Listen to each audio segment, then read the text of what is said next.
समांतर रेखाएं। समांतर रेखा जो होता है दो या दो से अधिक ऐसी रेखाएं होता है जो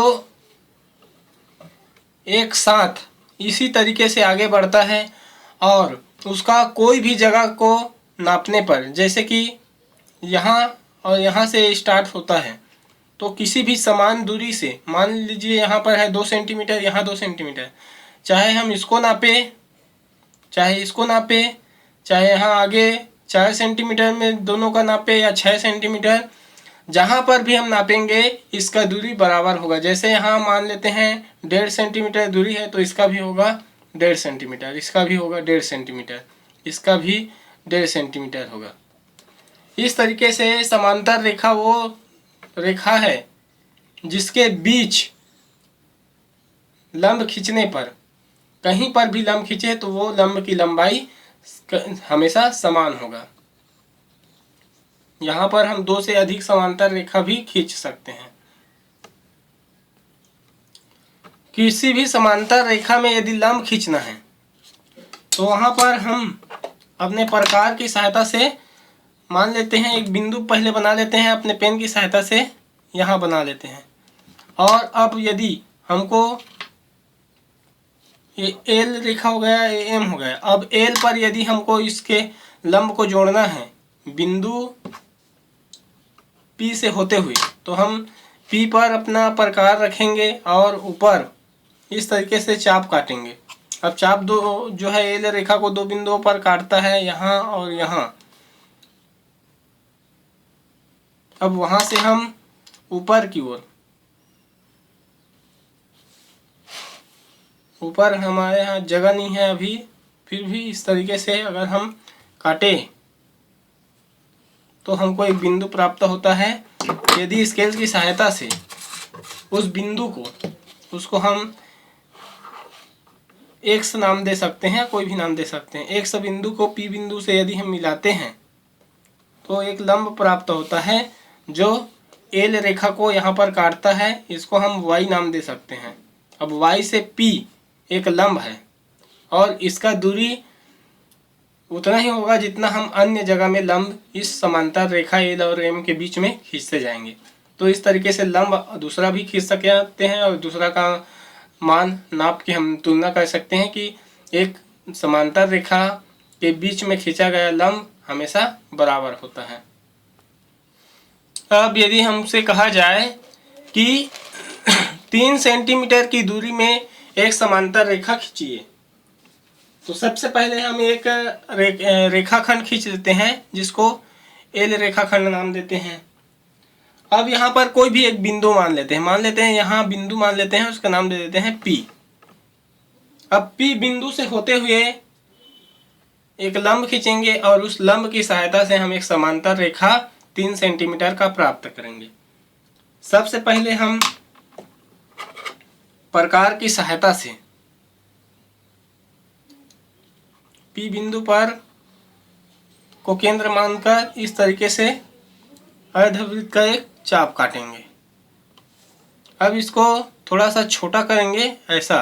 अब जहाँ पर भी अर्धवृत्त ने काटा है वहाँ ऊपर की ओर एक और चाप काटेंगे। अब 2 चाप प्राप्त हो गया। अब उन दोनों चापों पर पुनः रख कर एक चाप काटने के लिए इसको बढ़ा देंगे और यहाँ इस तरीके से एक चाप काटेंगे। अब जो बिंदु हमको प्राप्त हुआ है उसको नाम दे देते हैं एन बिंदु। अब एन बिंदु और पी बिंदु को इस तरीके से हम मिलाएंगे। ये मिल गया। अब हमें एक लंब प्राप्त हो गया। उस लंब को अब हम 3 सेंटीमीटर में काटेंगे। तो स्केल की सहायता से हम 3 सेंटीमीटर नाप लेंगे।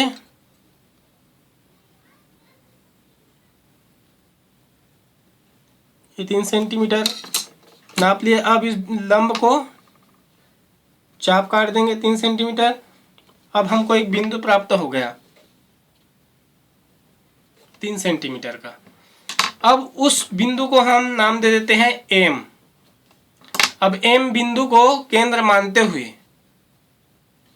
एक अर्धवृत्त यहाँ पर हम काटेंगे, दोनों साइड काट सकते हैं इसको हम, इधर की ओर भी और इधर की ओर भी, कोई भी एक ओर हम काट लेते हैं, अर्धवृत्त बना देते हैं इस तरीके से। ये बन गया। हमको पुनः लंब पी एन पर फिर 2 कटान एन को केंद्र मानकर अर्धवृत्त के रूप में प्राप्त हुआ। उससे भी हम उसको छोटा माप लेके चाप काटेंगे इस तरीके से, और यहाँ पर भी चाप काटेंगे उसी तरीके से। अब जो चाप हमने काटा वहाँ से वहाँ को केंद्र मान के ऊपर की ओर एक और चाप काटेंगे और यहाँ से भी दोनों को मिलाएंगे। एक बिंदु हमको यहाँ पर प्राप्त हो गया। इस बिंदु को हम नाम दे सकते हैं ओ बिंदु। अब इस ओ और एम को मिलाएंगे इस तरीके से।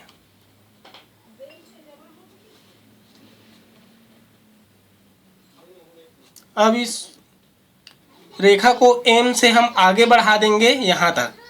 अब एक रेखा हमको प्राप्त हो गया, उसको हम नाम दे सकते हैं टी या कोई भी नाम।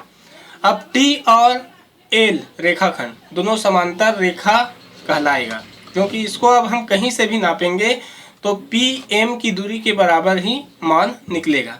इस तरीके से हम समांतर रेखा बना सकते हैं। एक बात ध्यान रखना है कि जिस विधि से हमने ये लंब प्राप्त किया उसी विधि से मान लीजिए हम एक और यहाँ पर लंब प्राप्त करेंगे, तो ये दोनों लंब जो है, रेखा जो है लंबवत प्राप्त होगा, मतलब दोनों एक ही समान जाएगा। तो ऐसी स्थिति में दोनों जो लंब है वो समांतर रेखा बन जाएगा, क्योंकि यहाँ पर इनका दूरी जितना रहेगा उसका यहाँ पर भी रहेगा।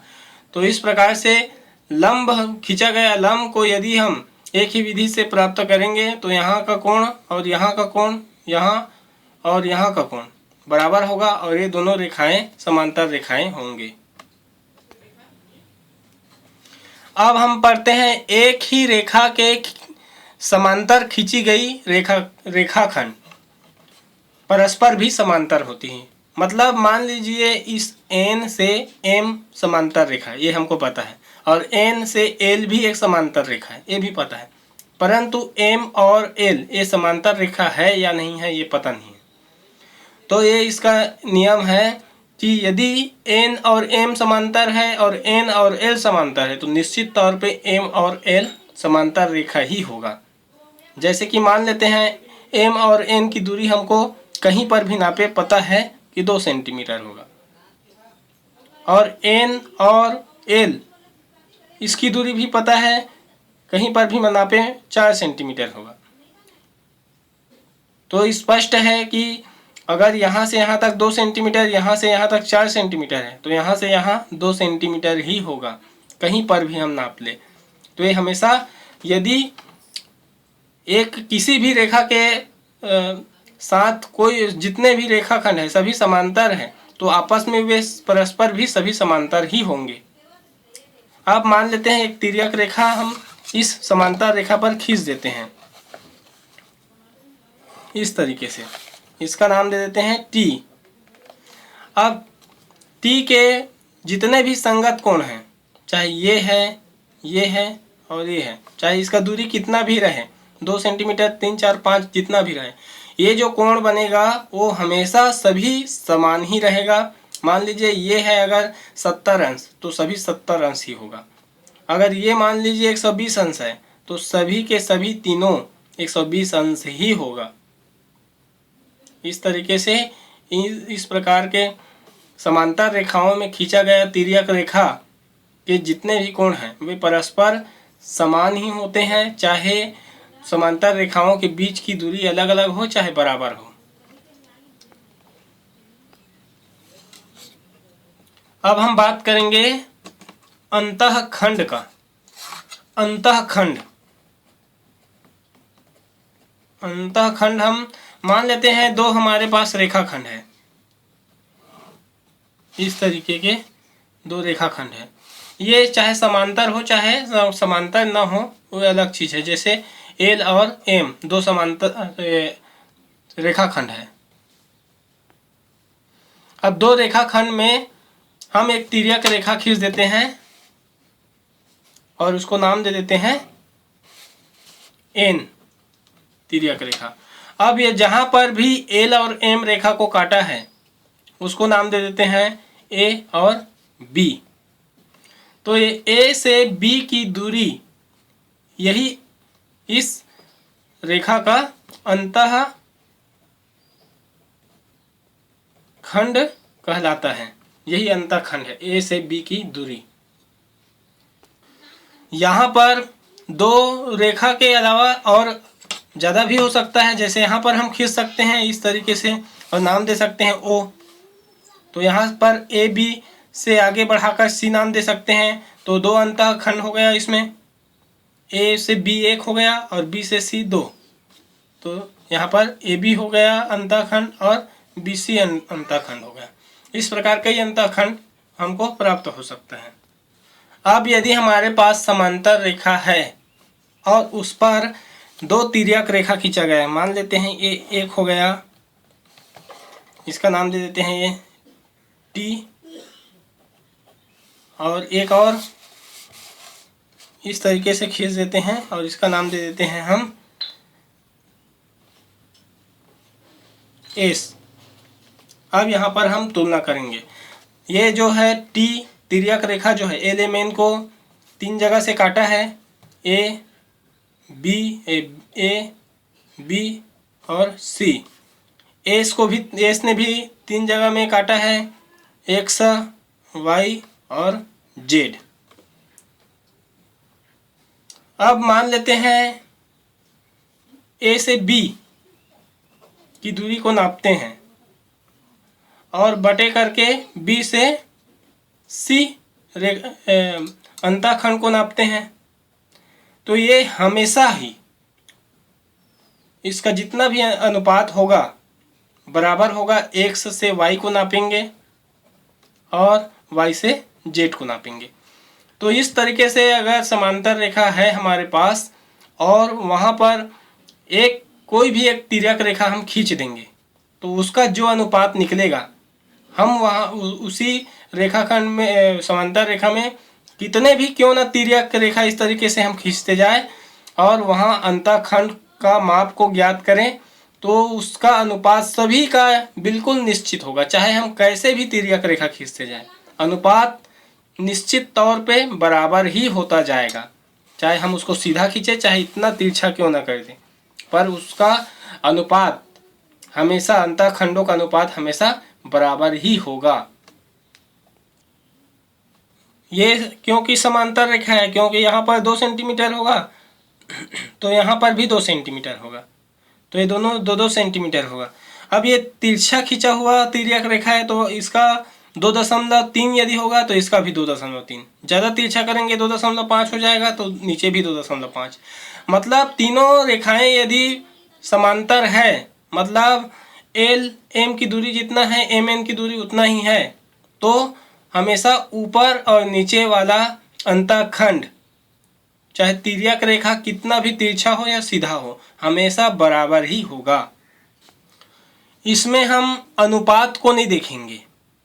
अभी मैं बात कर रहा था ये यदि दोनों का दूरी बराबर है तो अनुपात को नहीं देखेंगे, हम सिर्फ दूरी नापेंगे। दोनों बराबर है मतलब 2-2 सेंटीमीटर है तो तिर्यक रेखा भी दोनों हमेशा बराबर होगा, चाहे कितना तिरछा हो या कितना सीधा हो। इसी के संबंधित हम अनुपात के बारे में अभी चर्चा करेंगे नीचे में, ऐसे ही सवाल से संबंधित है। ये है अनुपात से संबंधित। एल और एम, एम और एन मान लेते हैं इनका दूरी है 2 सेंटीमीटर, इसका है 4 सेंटीमीटर। इसका मतलब है 2:4 या 1:2। 1:2 की दूरी में मान है इसका। तो यहाँ से एक तिर्यक रेखा जैसे पहले खींचा वैसे ही टी खींच देते हैं, तो इसका यदि 2 सेंटीमीटर निकलेगा तो इसका 4 सेंटीमीटर निकलेगा। अब हम यहीं पर आते हैं अनुपात के बारे में। यहाँ मान लेते हैं हम यदि एक तिर्यक रेखा खींचेंगे और उसका नाम कुछ भी दे सकते हैं, हम एस दे सकते हैं। अब हम यहाँ से एक्स वाई और वाई से जेड ये अंतःखंड की नाप लेंगे, तो यदि एक सवाई का जितना मान निकलेगा, मान लेते हैं 3 सेंटीमीटर निकल गया, तो निश्चित तौर पर y से z का मान 6 सेंटीमीटर ही निकलेगा। तभी 3 एकम 3 और 3 दूनी 6, 1:2 आएगा, जैसे कि ये आया था। इसी तरीके से हम कैसा भी तिर्यक रेखा क्यों ना खींच दे, इसका अनुपात हमेशा, जैसे इसका 2/4 आया, ए बी और सी है, तो ए बी बटे बी सी बराबर 2/4। तो यहाँ पर आएगा एक्स वाई बटे वाई जेड बराबर 3/6। तो इसको हल करेंगे तो बराबर हो जाएगा 1/2, और इसको हल करेंगे तो बराबर ये भी हो जाएगा 1/2। तो इस प्रकार से इसका मान भी 1/2, इसका भी। तो इसको हम लिख सकते हैं ए बी बटे बी सी बराबर एक्स वाई बटे वाई जेड। तो इस तरीके से एक समांतर रेखा है यहाँ पर। हालांकि समांतर रेखाओं के बीच की दूरी अलग अलग है, फिर भी तिर्यक रेखाओं में जो अंतःखंड बनेंगे सभी रेखाओं के बीच, चाहे 3 रेखा हो चाहे ज़्यादा भी हो सकता है, उसका अनुपात हमेशा निश्चित ही होगा, बराबर ही होगा, चाहे कितने भी तिर्यक रेखा हम ना खींच ले। अब उसी से संबंधित एक और सवाल ये है कि मान लेते हैं त्रिभुज है। अब त्रिभुज में हम एक कोई भी एक रेखा या कोई भी एक भुजा के समांतर यदि हम रेखा खींचेंगे जो 2 अन्य भुजा को काटेगा, तो वो 2 जो भुजाओं को काटेगा वो बिल्कुल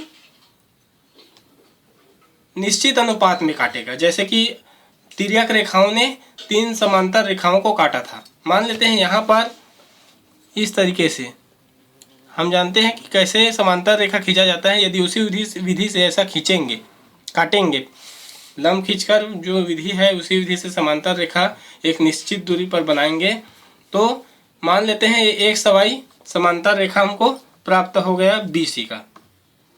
अब यदि हम इसका नाम दे देंगे A और X, जैसे कि ये AX है और XB है, तो AX बटे XB, इन दोनों का मान जितना होगा या जितना भी अनुपात होगा, निश्चित तौर पे AY और YC इसका भी अनुपात उतना ही होगा, जितना कि ये होगा उतना कि ये होगा। चाहे ये त्रिभुज जो है किसी भी आकृति का क्यों ना ये आकृति ऐसा हो। यहाँ पर भी हम इसके BC के समांतर रेखा खींचेंगे तो भी इसका और इसका अनुपात बिल्कुल निश्चित ही होगा, चाहे हम कैसा भी त्रिभुज क्यों ना खींचें, क्योंकि ये उन्हीं समांतर रेखाओं के समान है। ये एक यहाँ से हम मान सकते हैं और एक इसको मान सकते हैं, एक इसको, 3 समांतर रेखा हो गया। अब ये हम देख रहे हैं कि यहाँ से A से X, Y और Y से C, ये 3 जगह इस समांतर रेखाओं को काटा है। इसको आगे बढ़ाएंगे तो एक समांतर रेखा ही 3 प्रकार के 3 समांतर रेखा प्राप्त होगा। अब ये तीनों समांतर रेखा पे ये तिर्यक रेखा बन गया और ये तिर्यक रेखा बन गया, तो निश्चित तौर पे ये जितना दूरी होगा और यहाँ से जितना दूरी होगा, इसका जो अनुपात बनेगा, निश्चित तौर पे हम कैसा भी तिर्यक रेखा खींच दे उसका अनुपात निश्चित ही होगा। तो इससे यही सिद्ध होता है कि किसी भी एक भुजा के समांतर खींचा गया रेखा अन्य 2 भुजाओं को समान अनुपात में काटता है, बिल्कुल समान अनुपात में। इसको जिस अनुपात में काटेगा इसको भी उसी अनुपात में ही काटेगा।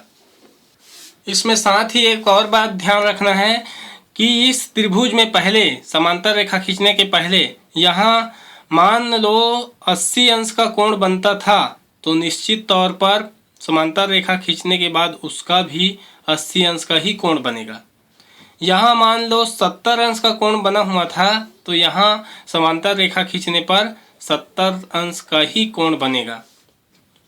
तो इस तरीके से इसमें एक निश्चित मान रहता है, समांतर रेखा खींचने पर वो उतने ही अंश का कोण बनाता है। अब एक और सवाल है महत्वपूर्ण।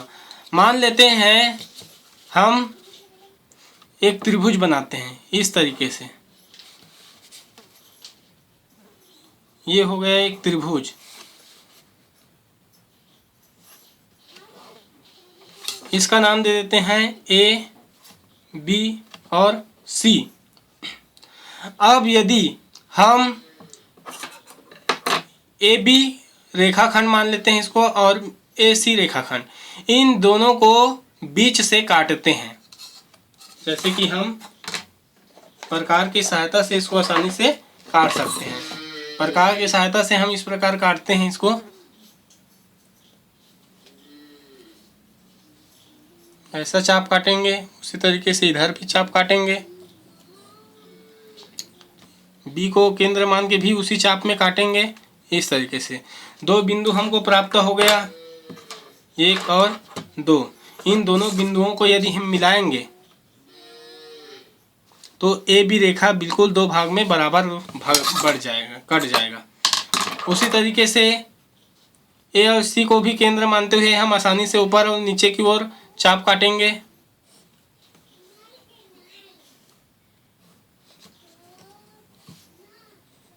अब ये दो बिंदु हमको यहाँ पर भी प्राप्त हो गया। अब इन दोनों को भी हम मिलाएंगे तो ए सी भी दो बराबर भाग में कट गया। अब हम इन दोनों बिंदुओं को जहाँ पर कटान बिंदु प्राप्त हुआ है दोनों को मिला देंगे और इसको नाम दे देंगे एक सवाई। अब एक महत्वपूर्ण बात यह है कि हमने जो दो भुजा ए बी और ए सी इनको बराबर भाग में काटा है और दोनों को मिलाया है, तो जो रेखा प्राप्त हमको हुआ है वो तीसरी रेखा बी सी के बिल्कुल समांतर ही होगा। इससे ये पता चलता है कि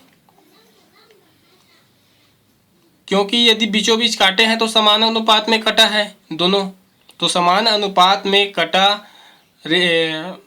खींचा गया रेखा अन्य तीसरे भुजा के बिल्कुल समांतर ही प्राप्त होगा। हमारे पास यहाँ मान लीजिए एक रेखा है ए बी, रेखाखंड है। अब को ये मान लेते हैं कि 7 सेंटीमीटर है। अब कोई हमसे कहे कि इसको बराबर बराबर 5 भागों में बांटना है, तो इसको बांटने के या तो हम भाग देकर बांट सकते हैं, 7/5 जो आएगा उतना, कुछ दशमलव के रूप में आएगा उतना बांट सकते हैं। लेकिन दूसरी विधि है चाप के द्वारा काटना। सबसे पहले हम एक रेखा खींच देंगे न्यून कोण के रूप में, मान लेते हैं यहाँ तक हम खींच दिए। अब इसको हम अपने प्रकार की सहायता से, क्योंकि हमको 5 भागों में बांटना है तो 5 बार चाप काट देते हैं। एक आगे रखेंगे जहाँ से कटा है वहाँ पर, 2 3 4 और ये 5 भागों में कट गया। अब इसको नाम दे देते हैं हम C1, C2, C3, C4 और C5। अब C5 को हम B से मिला देते हैं।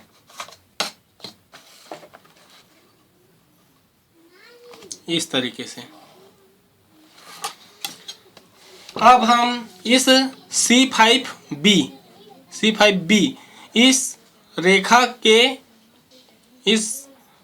रेखाखंड के समांतर यदि रेखा खींचते जाएंगे, C4, C3, C2 और C1 को लेते हुए, तो जो रेखा यहाँ ए बी को काटेगा वो बिल्कुल 5 बराबर भाग में ही काटेगा, क्योंकि हम जानते हैं कि तिर्यक रेखा जिस अनुपात में एक तिर्यक रेखा काटता है उसी निश्चित अनुपात में दूसरा तिर्यक रेखा भी काटता है।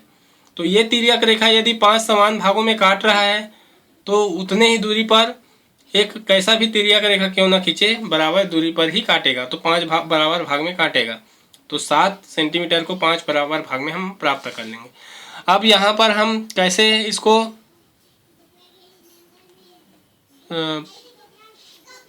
एक समांतर रेखा खींचेंगे, तो उसके लिए सबसे पहले हम इस तरीके से इस B और C5 को आगे बढ़ा देंगे यहाँ तक।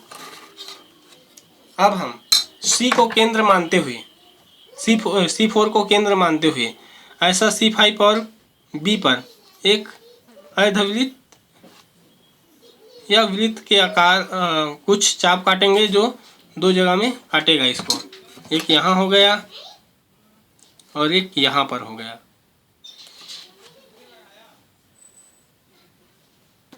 अब इसको हम नाप लेंगे।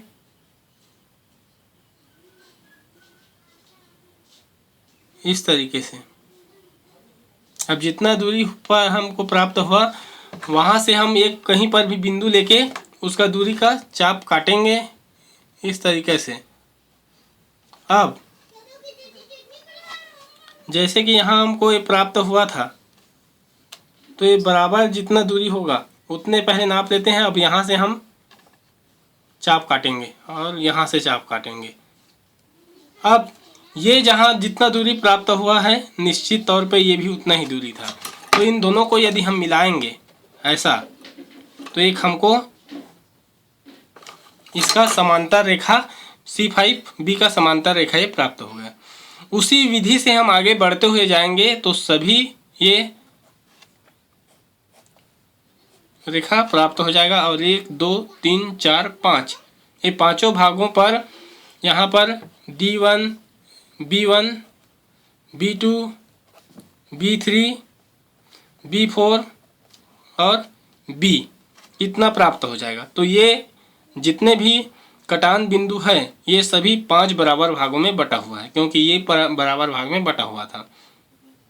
तो इस प्रकार से हम आसानी से कई भागों में इसको बांट सकते हैं। किसी भी अनुपात में अलग अलग बांट सकते हैं। मान ले 2:3 बोलता तो यहाँ से 2:3 में विभाजित हो जाता।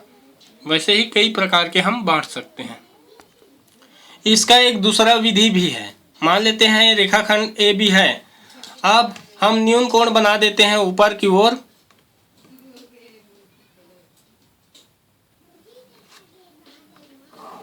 यहाँ पर AX। अब B से लेते हुए भी हम एक न्यून कोण बना देते हैं।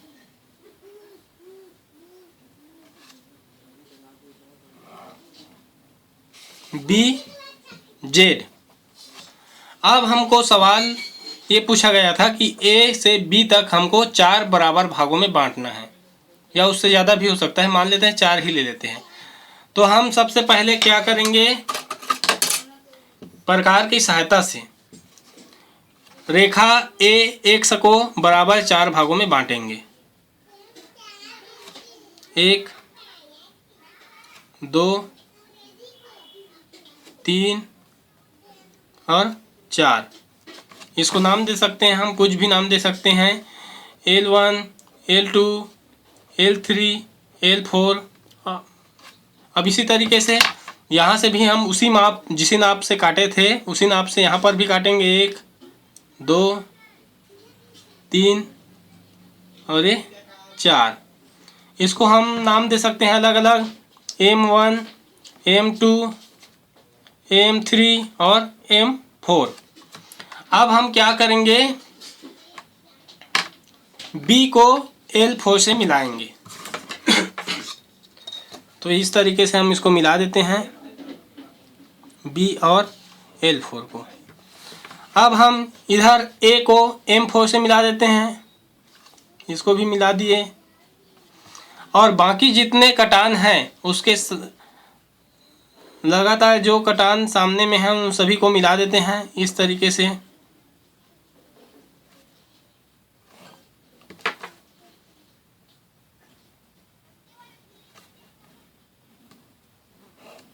अब उन रेखाओं को काटते समय हम एक बात ध्यान नहीं दिए, A और B भी 4 भागों में काट गया। 1 2 3 और 4।